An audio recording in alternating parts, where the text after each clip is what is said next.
And welcome to Let's Play Mobile Suit Gundam Online, version UC0083, with me, Polar Dash.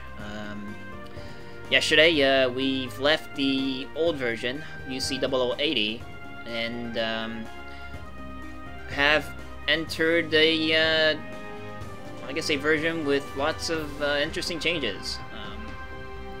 And these changes had us leave behind the old stagnant meta between the Alex and the Kempfer, and the suits and weapons that supported them, like charging beams and 2/3-part melees, and dumb stuff like that.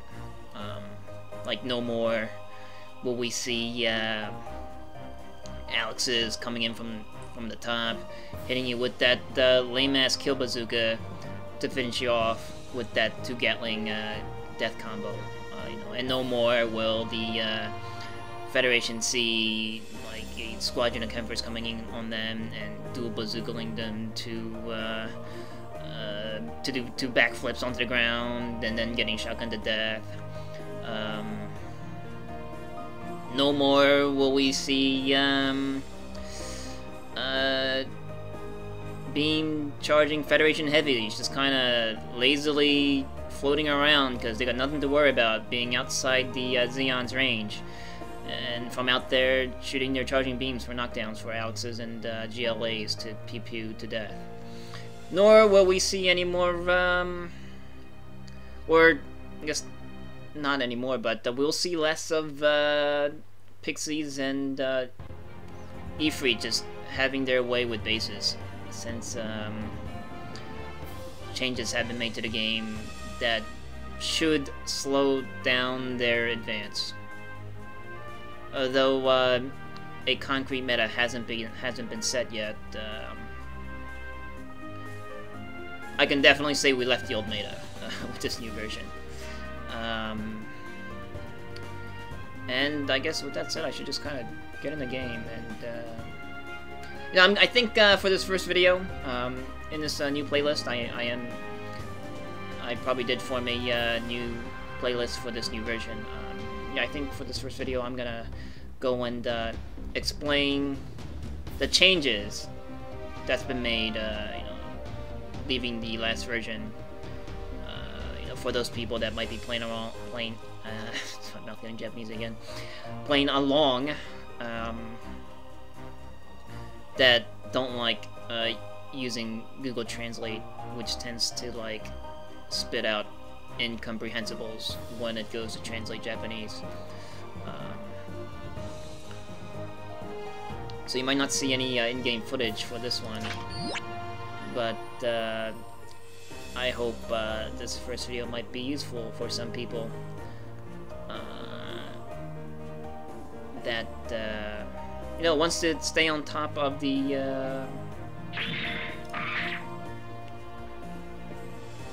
of the meta. No, it's slightly more than the meta, like just on top of things in general in this game, and know the changes that's been made to the suits and the game overall, so they can make intelligent and even creative decisions for their deck and the suit that will be filling them. Okay, so we're here. This is UC0083. Still same bridge though. Still same looking screen. But I guess I'll explain with what's changed out here first, and then we'll go into the more intricate things about the suits and and like the weapons and such that's been graced by the kind programmers that is the dev team. The one major, huger, most biggest change that's been made to this outside menu area is the addition of this, I call it unit veterancy. It is a tab which basically keeps tracks of how much you're using each particular suit.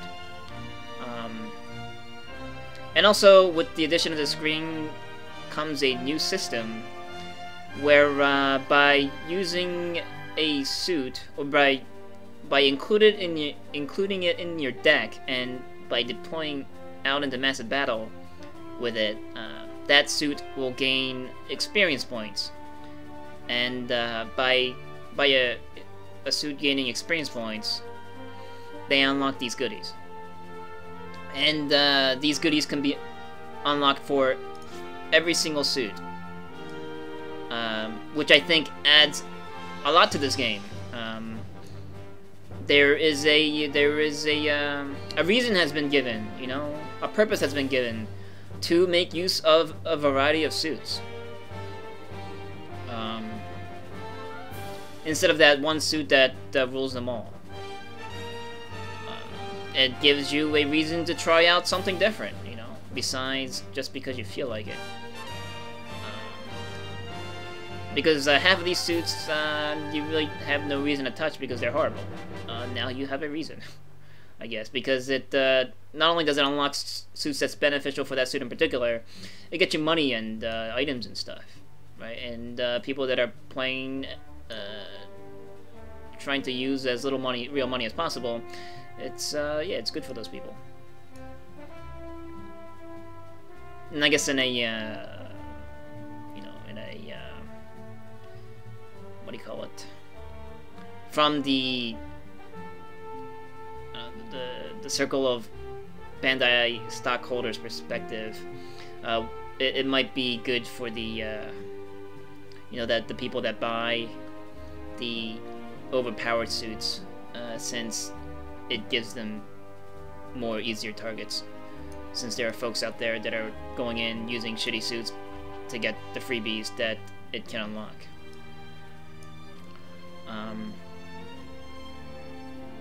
And I'm gonna speak about those overpowered suits that might be coming later, but let's just keep talking about this. Right, so not only is this a system where it just gets you points to the suit to unlock things, it also is nice enough to keep track of all kinds of additional statistics for the suit. Like this is how many times you deployed with the suit, number of kills, how much damage you've done to base, and the number of assists you've accumulated with this suit. In this example, the Zaku 1. Also, the maximum amount of not the maximum, but the highest attack score that the suit has obtained, highest support, and this is highest, like, I don't know, yellow points is like highest you're doing a good job points. You get a yellow points when you do stuff that is what was that? That's getting you closer to victory. That is my stupid exterior hard drive flipping out again. Thank you, because the USB I think is loose on it. Saying it's not a good thing for the hard drive, but that's not what we're here to talk about today. And also, this is the total amount of those points you've accumulated with the total of the 3 here.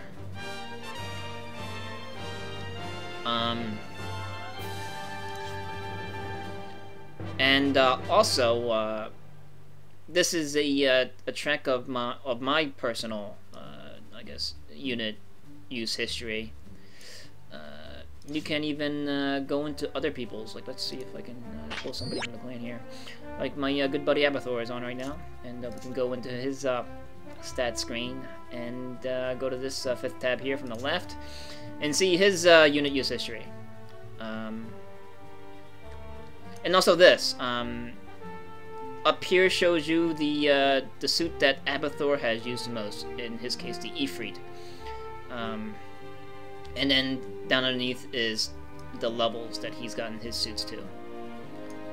And I think this is a very cool feature, since you can get a glimpse of what kind of a mobile suit pilot Abathor is. He tends to lean toward the melee types, you know, which adds a lot of character to these people across the internet.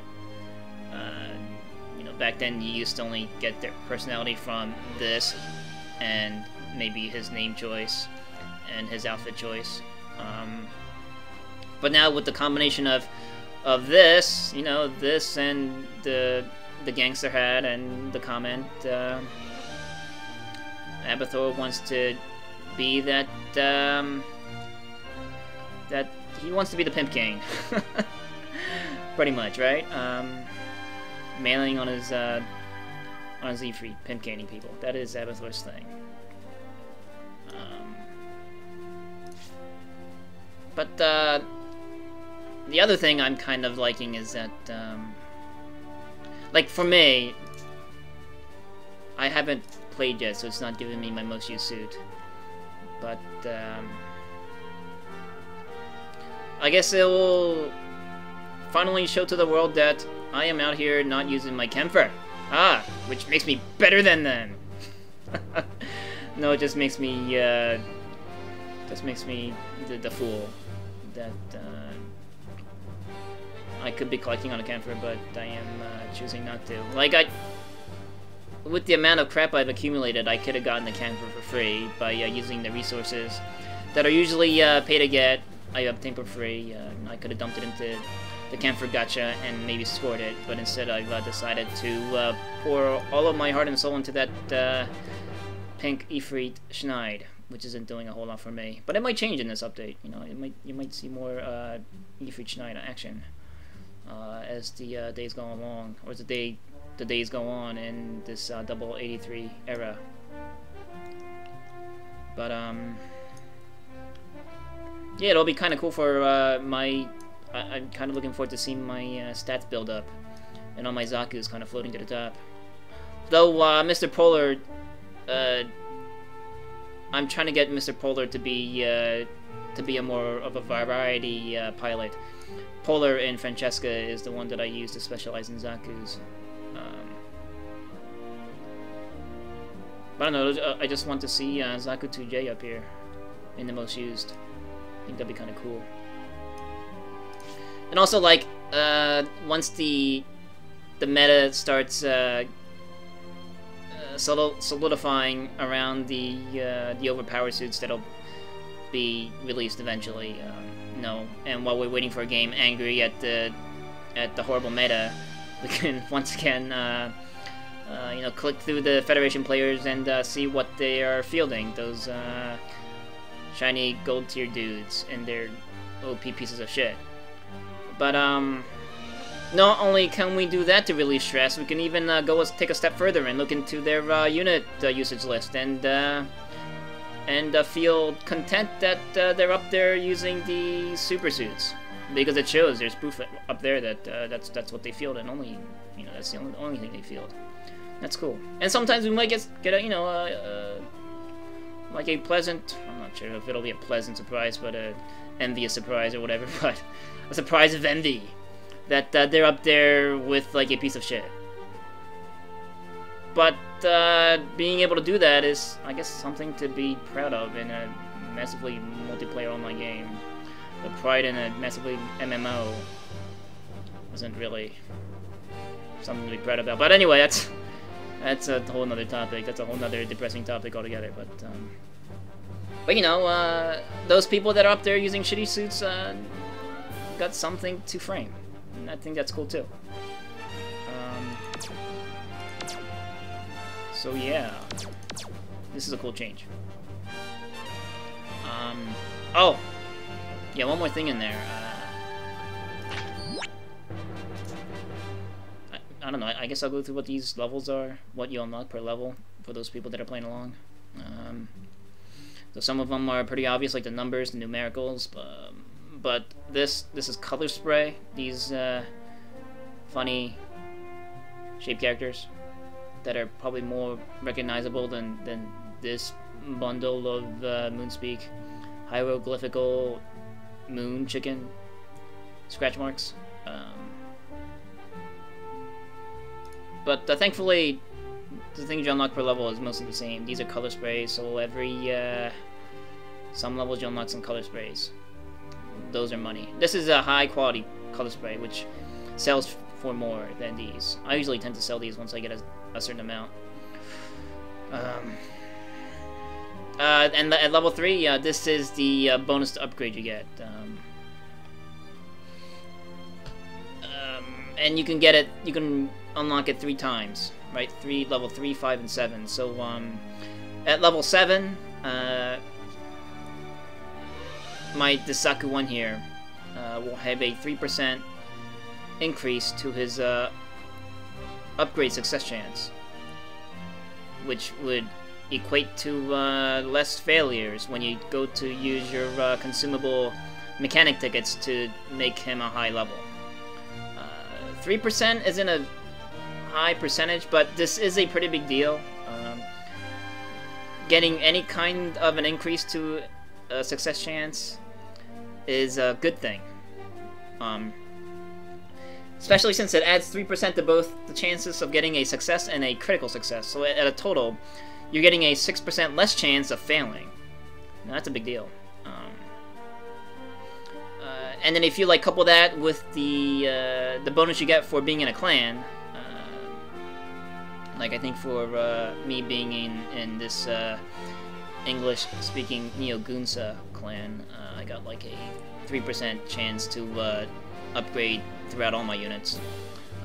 And also, if you want to wait around for events that gives you a very big bonus upgrade, that also adds up to this. Like currently, for the next, I think, week or two, there is a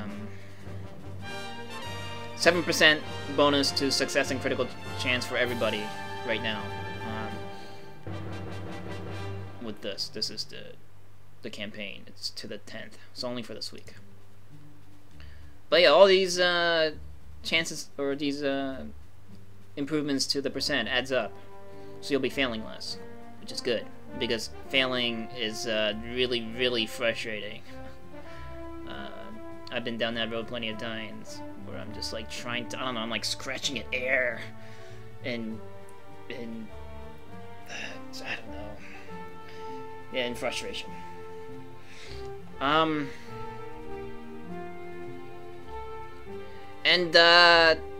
this being able to unlock and increase the success chance also adds another level of replay value to all the suits.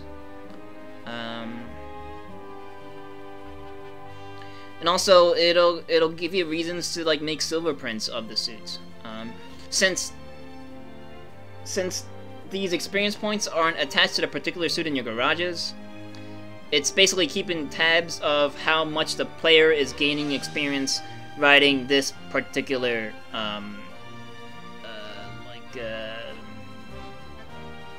mobile suit class, or mobile suit, what's that word? Well, just, I guess, just this mobile suit.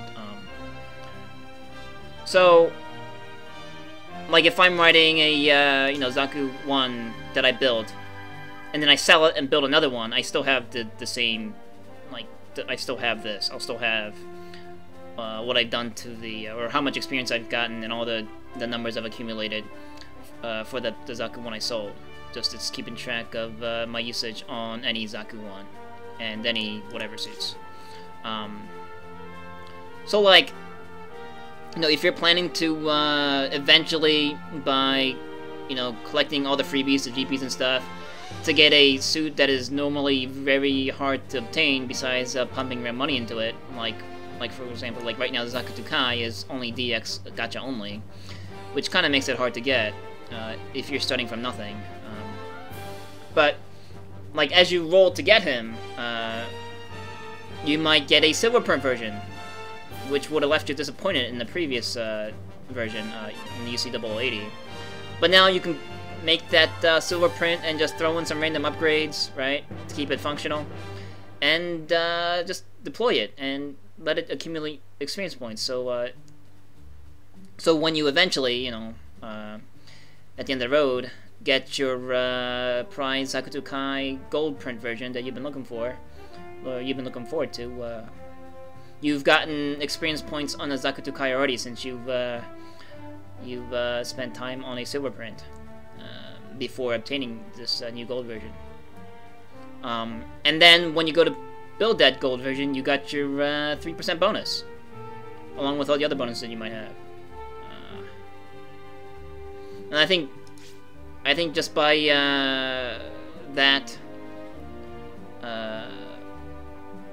it's adding like more variety in the suits that are being fielded right now. I think lots of people have caught on to that and are just making silver prints that they might have been holding on to since they can't seem to get the gold. You know, people are probably building a silver print version just to gain experience with it. Which means people are now willing to go out there on just random suits, and I think that's cool. We're gonna see lots of different types of suits out there, and when you got all sorts of variety out in the field, it's like we'll fly into like mobile suit combinations that's never seen before, and that combination might make like a cool team, you know, like a spontaneously. We might see like At-Guy missiles backing up a Garibaldi melee, and then being overwatched by the Don Tropical type who's just zooming around, stuff like that. You know, just you might just spontaneously get like a very hardcore combination just because people are just out there riding random suits for experience points and things.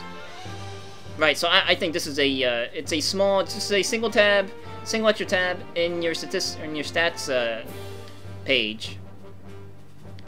But I think just this single tab added a whole new array of colors to this game.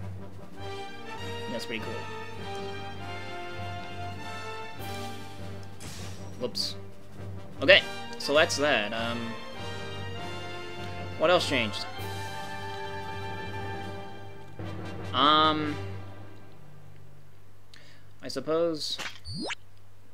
Oh, this. I gotta spend this. I'll do that later. And of course, the nerfs and buffs. Statistically speaking, no suit has gotten a nerf. But like most MMOs, this game is going through the power creep. So basically, the suits that weren't buffed technically got a nerf, since the suits that got the buff are now doing better than the ones that didn't, right? And I think there were certain suits that stood out that didn't get buffs. So maybe I should bring out the, you know what, that might be faster.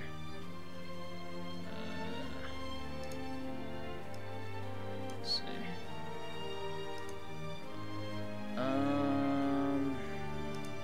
Yeah, I'm gonna bring out the update page so we can get a look at. I can kind of go in order what changes have been made and how and the significance behind it. Because you can just look at the numbers and just kind of nod your head, but there are some changes in here that's probably gonna make an impact in the meta. And where is it?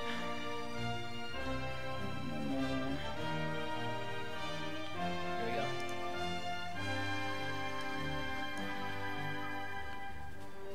Okay, so here we have the list of suits, all the suits that's in the game, and they're minimized with these tabs. The first tab here is the changes that's been made across all suits, so we're gonna go through that. You can see all the chicken scratch, but I'm here to translate, it's okay, don't be flustered. Some little changes, like here we got, they increased the speed of how, they increased how fast you crouch.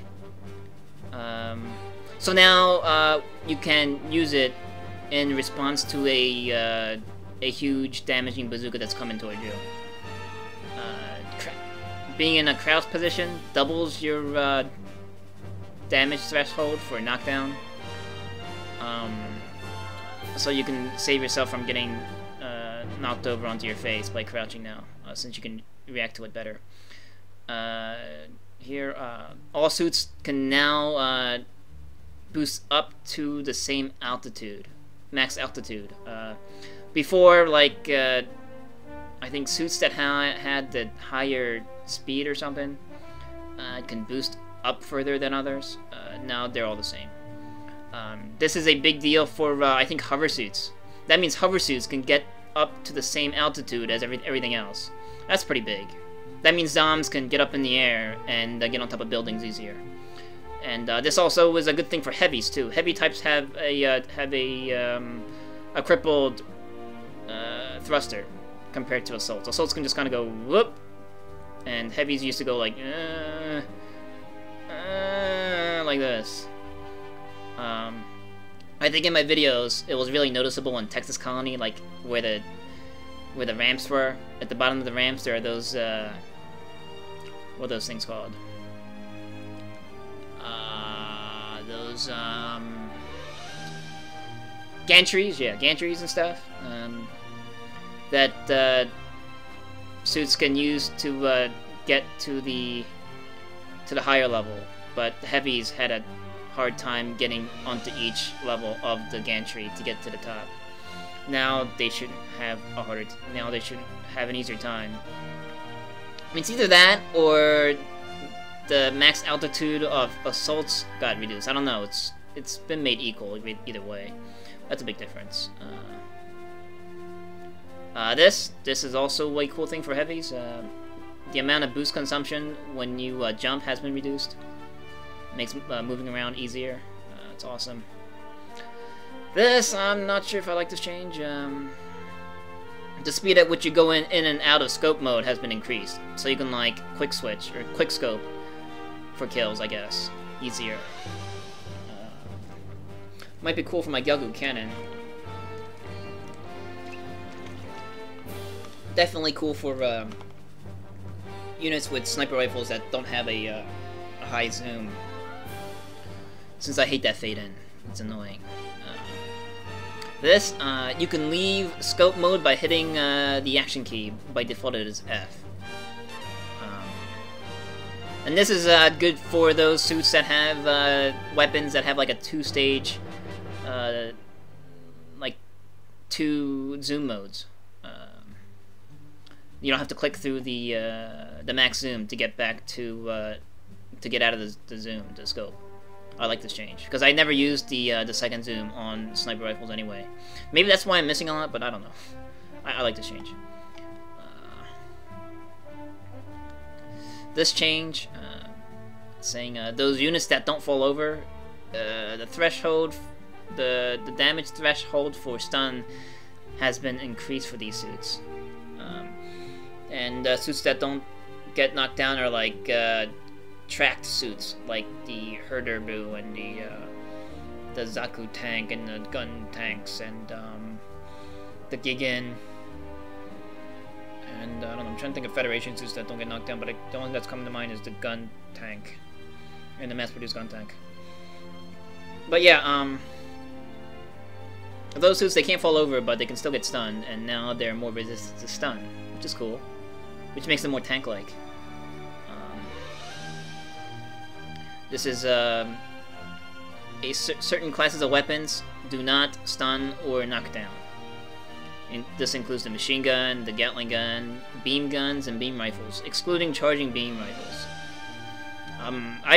I've never gotten knocked down by a machine gun ever. I think the only times I've ever gotten knocked down by these weapons were when they were fired at me from aces. Like, Amro has countlessly knocked me down with his auto-firing beam rifle. That's happened to me enough times for me to win set. But I guess now that won't happen. Unless this is excluding, I think, or if this is excluding aces. Because aces are cheat hacks. But I think this is also for that half a percentage of a chance that a machine gun bullet and a bazooka hit you at the same time, and that single machine gun round was enough to breach the threshold for you to get knocked over. Since machine gun is a strong part of the list of buffs that's been made in this game. Might be for that reason. Either way, I'm okay with this. I don't mind this. It's a nice addition, regardless of how little it happens. It won't happen. There is no chance now that it'll ever happen. That's better than a slight chance. This is the biggest change in this new update. When you get hit while your feet are planted on the ground, the damage threshold for Knockdown has been increased so that you're not falling on your face as often. So the threshold for Knockdown while you're in the air is still the same. It's still 300 damage. It's not 600 damage for a knockdown on the ground anymore. People estimate it to be 1,000 points is the default threshold. People have done a lot of experimenting in the training maps to see what it is, and I think most people agree that this new threshold is 1,000. And then you add your bonus to balance on your suits to that, and you got yourself an uber suit that is very resistant to knockdown. And the current meta, which is now a day old, is reflecting this change a lot. And with this change, the Alex and Kempfer technically got neutered, because their main thing was using their bazookas to knock down their opponent and then finishing them all with the Gatling gun or the shotgun or whatever their choice of secondary weapon was. Now these the suits that they're facing are less likely to fall over to their Uber guns. I mean, they'll still take that amount of damage, but they're still free to dodge after taking that hit to the face and shrugging it off. This is a big deal. Huge deal. But since the threshold for a knockdown in the air hasn't been changed, it's telling me that the dev team wants to take the game to the ground. They don't want to see suits flying as much as they used to in the previous version. And this idea is reinforced by the buffs that's been made into certain weapons, which I'll go over later. 30 minutes in. This video's gonna take a while. But right, this is a big deal. 1,000 points is the base balance. If you're gonna get anything out of what I'm telling you, get that. This is a big deal.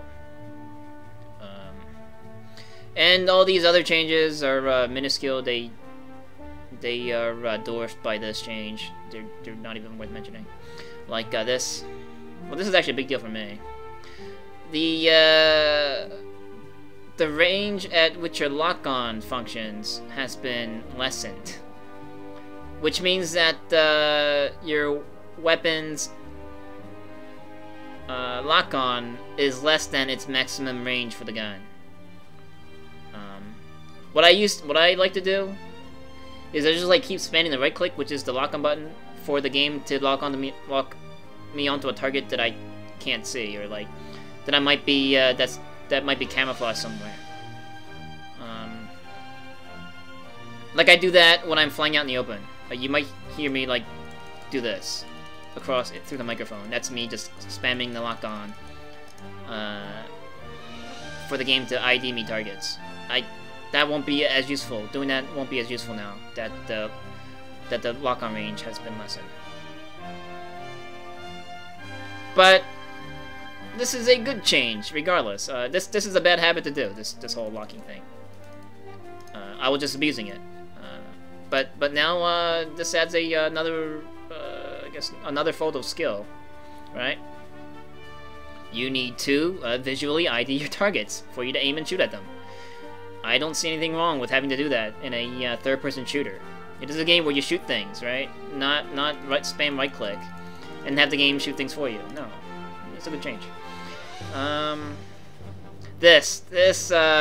some people might have not even known about this. Back then, in 0080, when you get a lock-on, it reduces the recoil on your gun. But it won't do that anymore.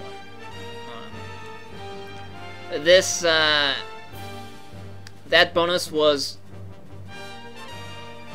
really noticeable when you use high damaging bazookas, which had the accuracy of Morning Piss. Like, if you fire it without locking on, it just goes in a totally random tangent, just whoo out that way.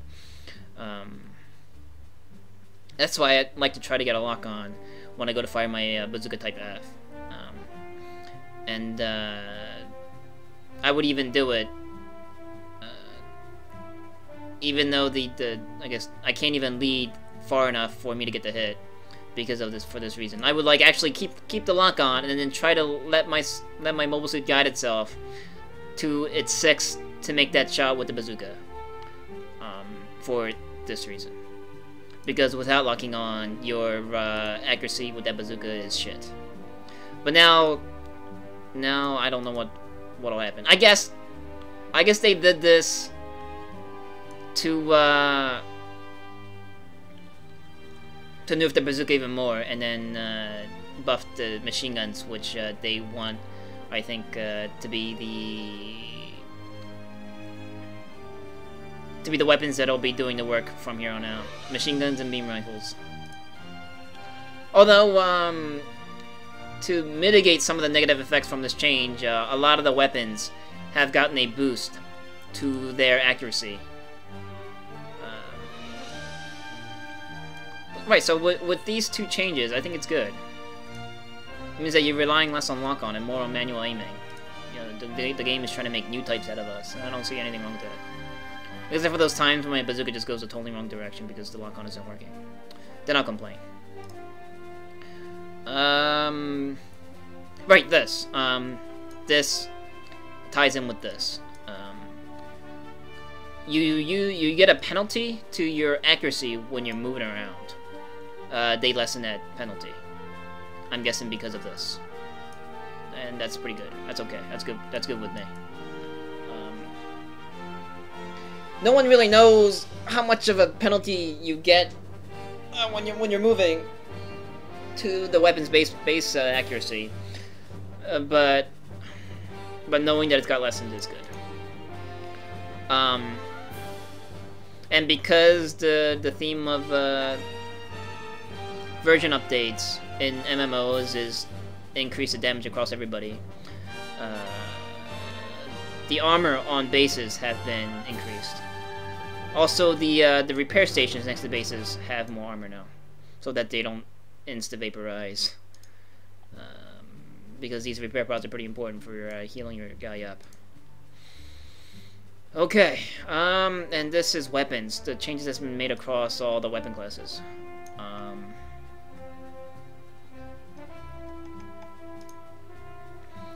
First is charging bazookas. Now, when bazookas are charged, the shots they fire, their velocity gets a bonus. For each level of charge, it'll make that rocket go faster. That's pretty cool. I have no complaints about this. I use charging bazookas a lot. And if that rocket shot is going faster, that means that it's gonna hit them Gundams more often. It's a good change in my book.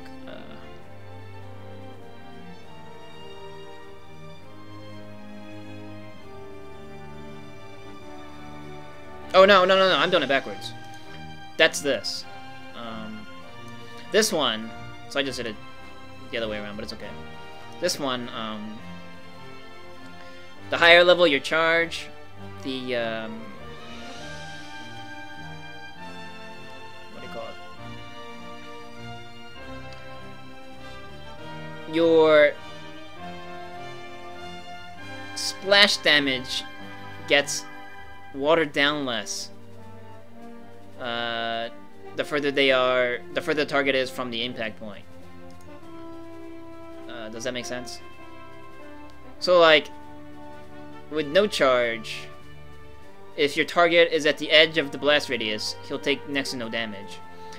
But at full charge, he'll take a bigger percent of damage from the total damage that the bazooka would have done if it hit the guy directly.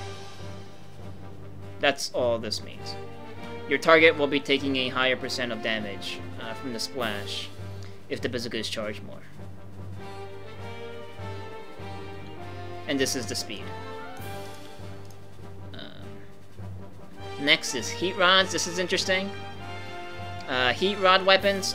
The heat rod for the Principality, and the hand anchor for the amphibious Federation suits.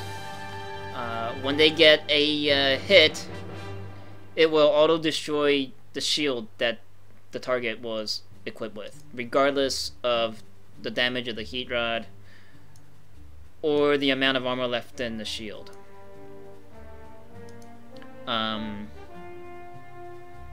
This sounds like a random change, but in a way, it allows the suits that have these heat rod weapons to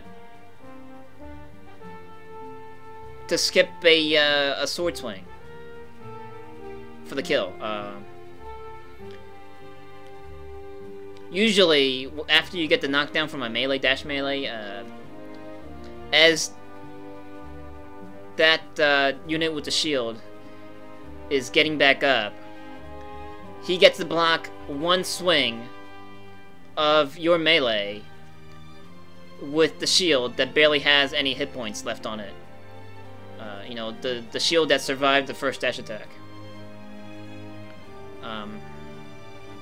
But with this, you could go in with the heat rod, blow up the shield while they're stunned, do the dash attack, get the down, and then hack him up while he's on the ground, or while he's getting up. It lets you save time, basically, if you can get that heat rod hit. I think that's a good change. And it gives these useless heat rods a more practical use.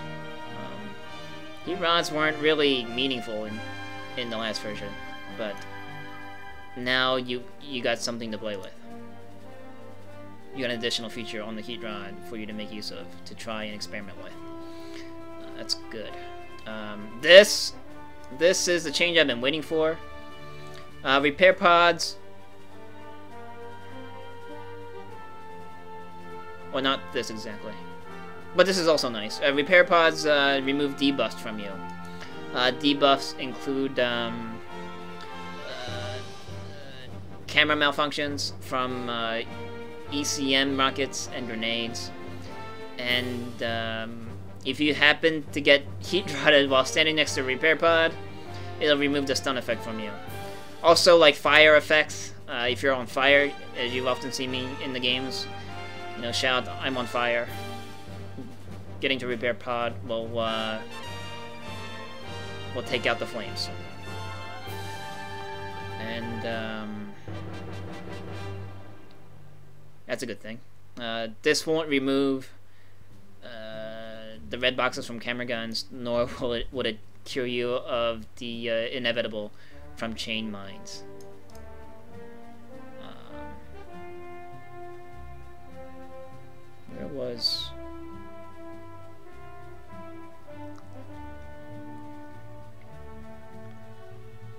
Where was... I guess it's not in here.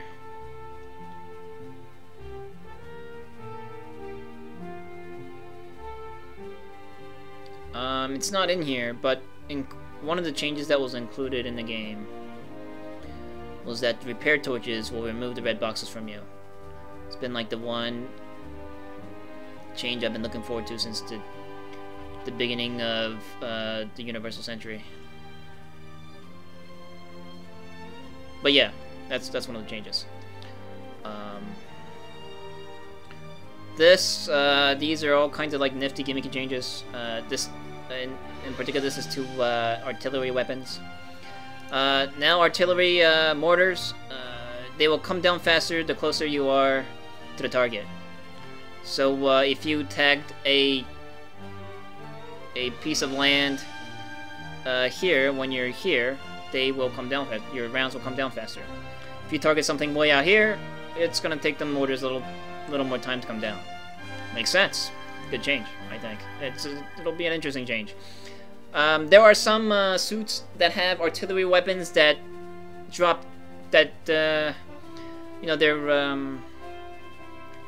special feature was that they come down faster than like the tank types would.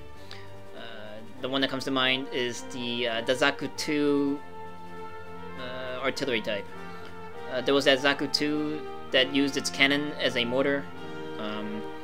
It sucks in every way, except for the one unique feature of that gun, which brought the artillery shells faster than any other suit's artillery gun. Which means that, I don't know, I guess I have to like test and see, that Zaku 2 artillery unit might be able to like lob artillery against a unit that is like hiding right behind the cover that it's hiding behind.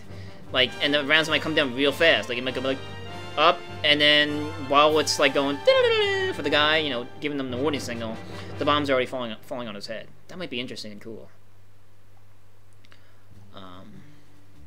And also this, I haven't seen any footage of this yet, but supposedly while your unit is in that motion, it's not really in motion because it makes you motionless. While it is doing its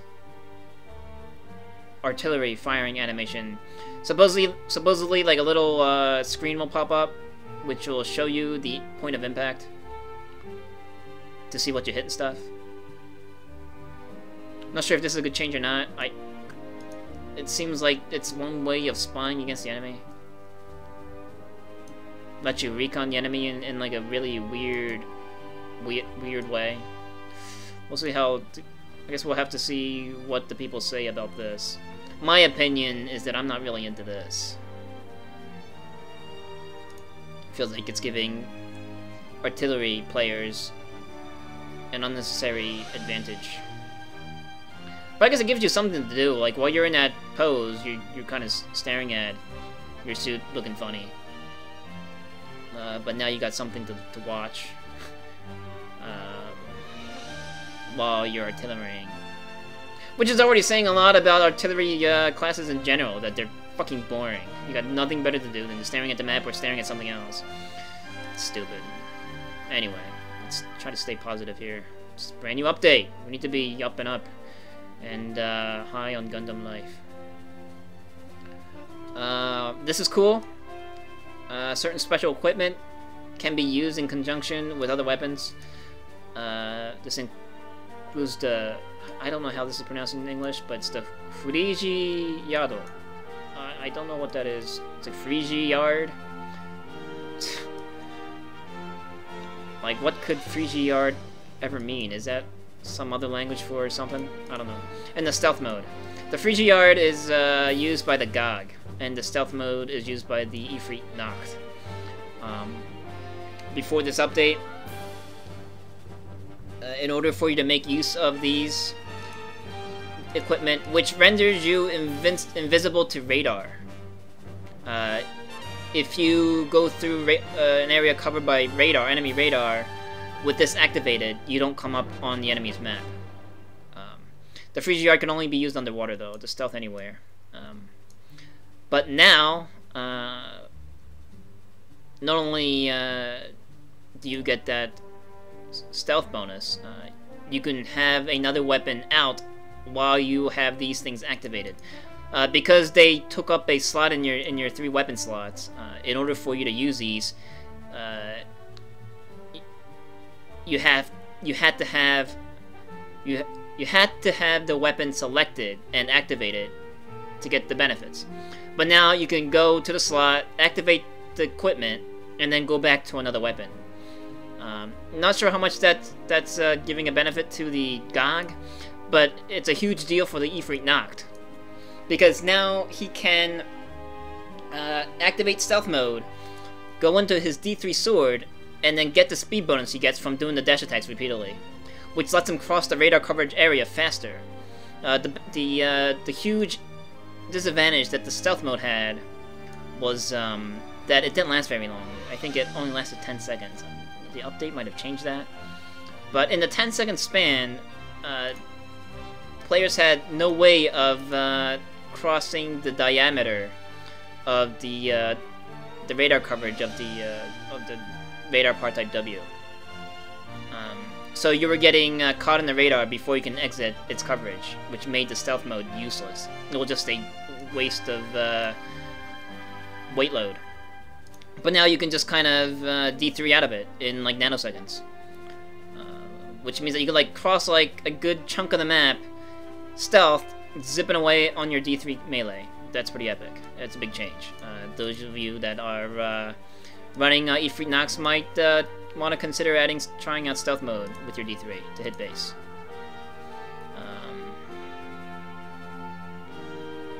This is a pretty big deal. For those that are fans of the Gyan mobile suit, the mobile suit made popular by our favorite colonel, Makuve. Who the what? Oh, co-op.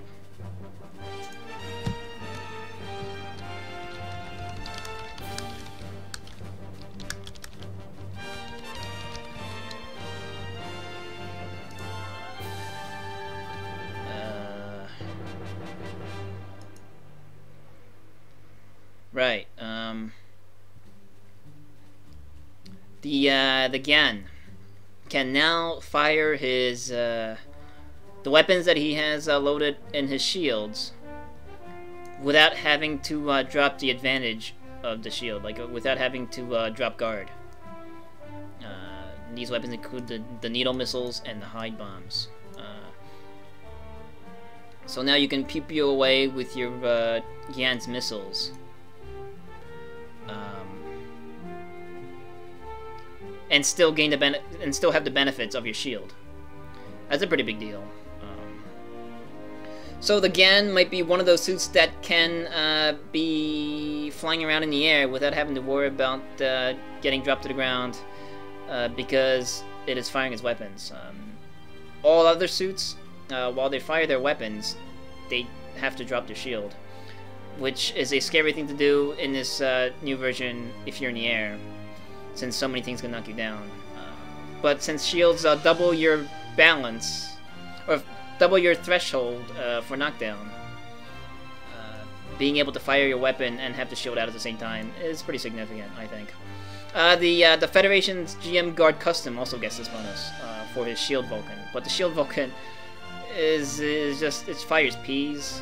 It's not really a big a threat compared to the needle missiles.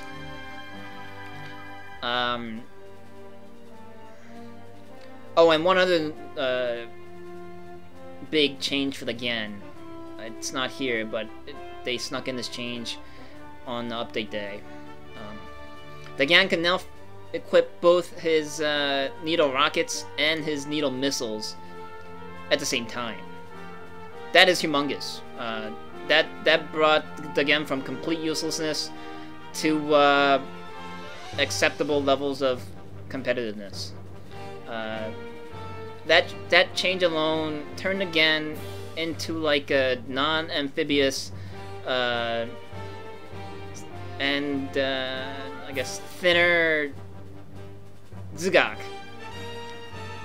with a shield, because you can now do the Zugaks like missile into particle beam combo that I might have done in some of my videos, where you launch your missiles first, and while your enemy is trying to like dodge your missiles, you're moving in, charging, firing your beam guns, so it is getting like torn apart by the missiles that are hitting it with your beams. Now you can do that on a better platform called the Gyan, all the while having your shield out. So like maybe you're maybe the opponent that you're shooting at wants to show you his cojones by retaliating, but he has to get through the Gyan shields first. That's a pretty big deal. And the Zugak suffers from lots of disadvantages, like a poor boost capacity and a crappy melee. But with the Gyan, who's got a better boost capacity and is faster than the Zugak, I do believe, can maybe outboost the thing that it is catching in its combo. When units goes to dodge your shit, they are consuming boost gauge, and you know, while you're shooting missiles and whatnots at your target on your Gen, it is trying to be all crafty, dodgy, trying to dodge. But what you're doing to it is making it consume its boost gauge so that it has to land first before you, which leaves you a big window of opportunity to finish that guy off with a super sweet melee.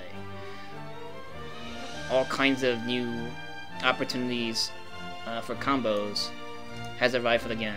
Should make a lot of Gen fans happy.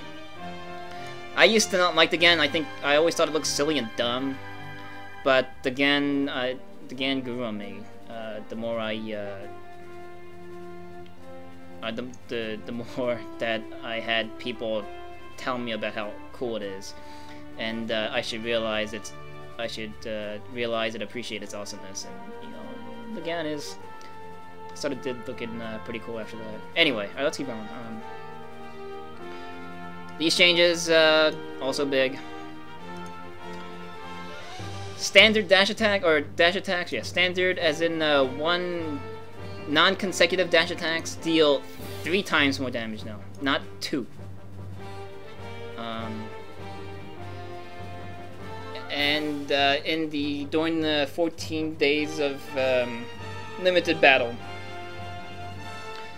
one of those days I might have started raving about how the Zakutukai would be able to deal 6 times, and in quotes, not 9 times, 6 times more damage, because it doesn't do consecutive attacks with his melee on his charging Heat Hawk, and that has been confirmed. Yeah, so regular standard non-consecutive dash melees will now dish out 3 times more damage, not twice. That's a fuck ton of damage. That is a truck to the face.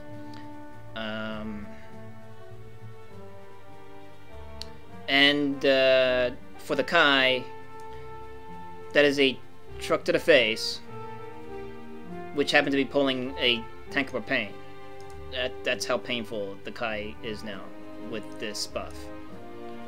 And I think this buff was added due to the fact that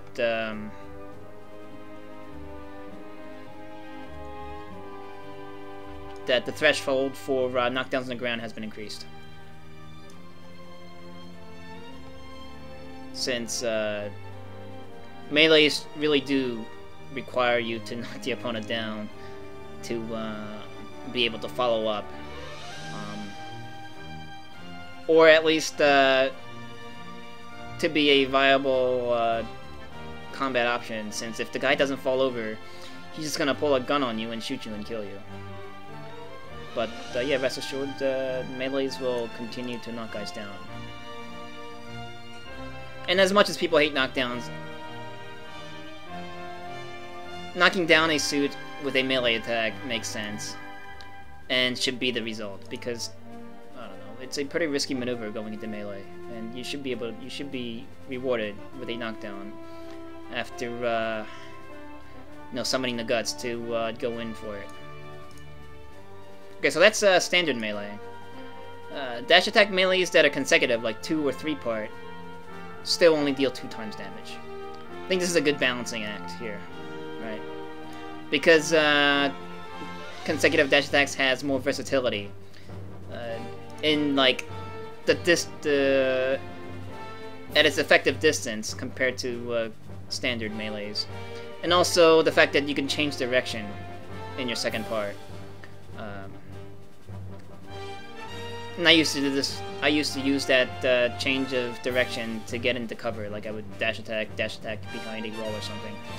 But you can even do that to get that opponent that is hiding behind cover before he can react. You can just kind of dash attack and then dash attack and get him. But only 2 times damage. You might not knock that guy down. But usually guys that have consecutive melees are units that specialize in melee. And those units have faster standard attacks. They can do a chain attack faster and with more range than other suits. So even if you don't knock that guy down, you might still be able to finish them while they are stunned with a standard blow to the face. So it's something to test on Neophyte. And this, some dash attacks auto knockdown opponents. I think like the Zgax, spinning melee, the green Zaku tanks, like claw stomper things. I think the Herderbu's shovel claws auto knockdown. And I think the Zaku 1's tackle melee also auto knockdown. These auto knockdown weapons only deal 2 times damage.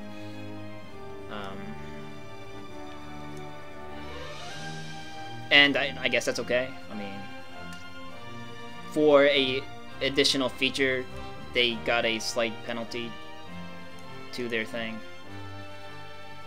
I think I'm okay with that. Usually the melees that, usually these auto knockdown melee weapons are given to these suits as like a backup oh shit button weapon, and auto knockdown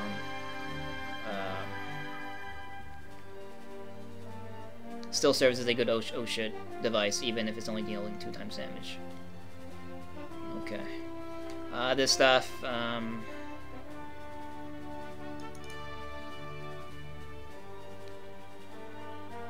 this is, them portable nukes, the experimental ones, the prototype ones, that don't auto-kill a base, their damage has been increased. I guess to make up for the boost in the armor of the bases.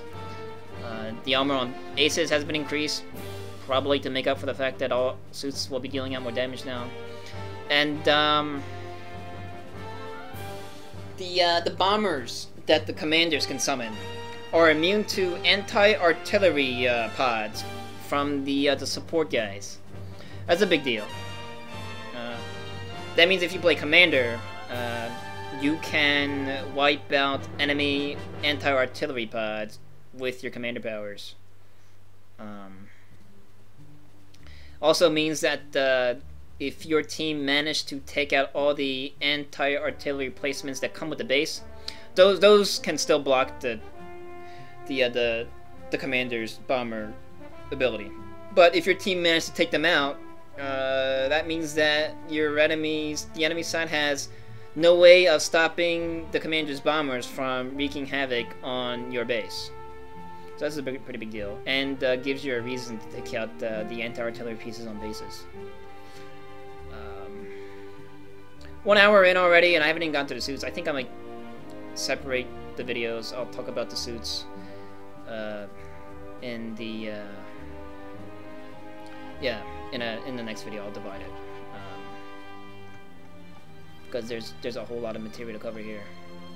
Okay, so next time we get into the meat of this game, which is the suits, and yeah, all the changes that this new update has brought upon them. I'll see you then, maybe, if you care. Okay, bye.